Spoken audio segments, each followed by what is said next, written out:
নমস্কার, আমি মহাশ্বেতা। এমকে blogs and মোরের নতুন একটা ভিডিওতে সবাইকে অনেক স্বাগত জানাই। এই গরমে আইসক্রিম খেতে কার না মন চায়, তাই রোজ রোজ তো বাইরে থেকে কিনে খাওয়া সম্ভব নয়। আজ সামান্য উপকরণ দিয়েই কিন্তু বাড়িতেই আইসক্রিম বানিয়ে ফেললাম, সেটাই তোমাদের সাথে শেয়ার করতে চলে এসেছি। চলো শুরু করা যাক। প্রথমেই আমি 1 লিটার দুধ নিয়ে নিয়েছি। দুধটা ভালো করে ফুটিয়ে নিতে হবে। অন্যদিকে একটা পাত্রে 2 কাপ দুধ তুলে রেখেছি, সেটার মধ্যেই 3 চামচ কাস্টার্ড পাউডার দিয়ে দিলাম। এই কাস্টার্ড পাউডারটাকে এই দুধের মধ্যে ভালো করে গুলে নিতে হবে। এমনভাবে গুলে নেবে যাতে কোনো লাম্পস না থাকে।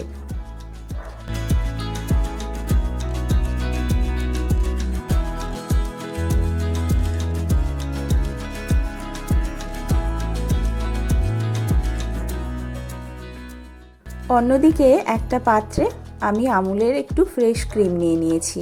এটার মধ্যে একটু ফুড কালার ইউজ করেছিলাম আমি, একটু দিতে গিয়ে না একটু বেশি পড়ে গেছে, তোমরা সামান্য ইউজ করো। আমি এবার এটাকে হ্যান্ড ব্লেন্ডার দিয়ে ভালো করে ব্লেন্ড করে নেব।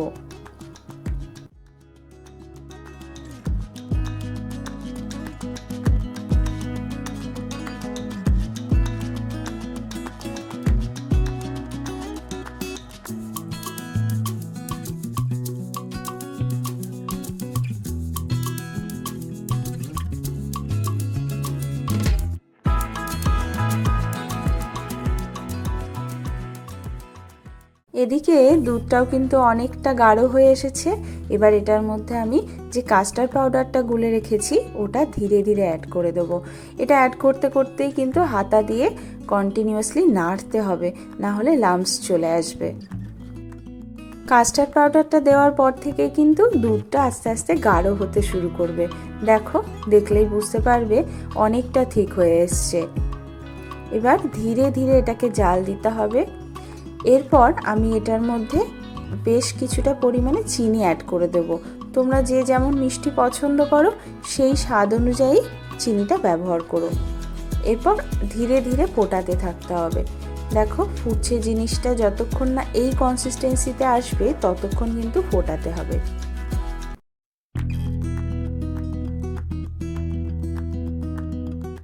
এবার আমি এই মিক্সচারটাকে, আমি যে আমুলের ফ্রেশ ক্রিমটা রেডি করে রেখেছিলাম সেটার মধ্যে অ্যাড করে দেবো।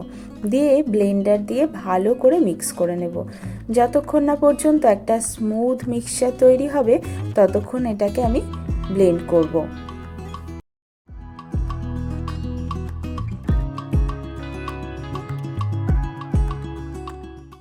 আমার মিক্সচারটা রেডি হয়ে গেছে। দেখো, কনসিস্টেন্সি দেখলেই বুঝতে পারবে কতটা স্মুথ টেক্সচার চলে এসেছে।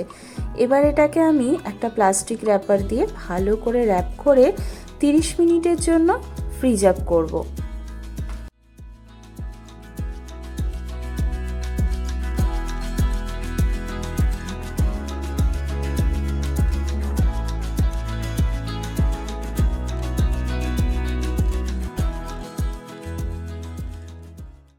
তিরিশ মিনিট পর আমি বার করে নিলাম। এবার এই মিক্সচারটাকে আবার আমি একটু ব্লেন্ড করে নেব।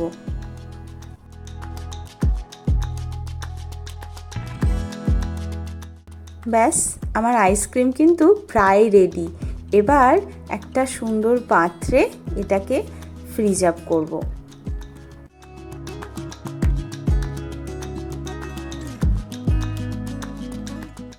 এটাকে 6 থেকে 8 ঘন্টা ফ্রিজে রাখলেই কিন্তু আমাদের আইসক্রিম একদম রেডি হয়ে যাবে।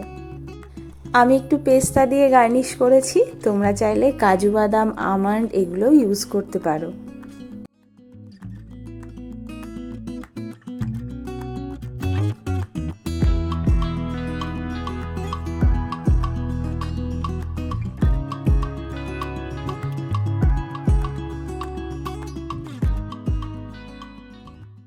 এবার একটা প্লাস্টিক র্যাপার দিয়ে ভালো করে র্যাপ করে এটাকে আমি ডিপ ফ্রিজে ঢুকিয়ে দেবো।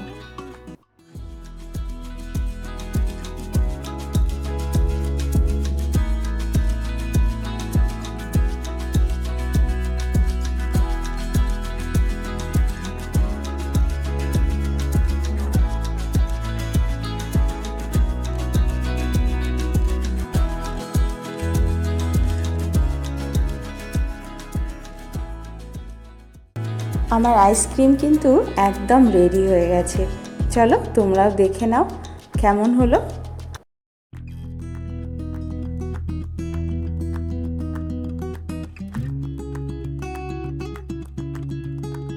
আইসক্রিমটা দারুণ খেতে হয়েছিল, সবাই খুব ভালো রিভিউ দিয়েছে। আর এত সুন্দর ক্রিমি টেক্সচার এসেছিলো কি বলবো। তোমরাও সবাই বাড়িতে অবশ্যই ট্রাই করো কিন্তু। আর আজকের ভিডিও এখানেই শেষ করছি। ভিডিও ভালো লাগলে লাইক, কমেন্ট, সাবস্ক্রাইব।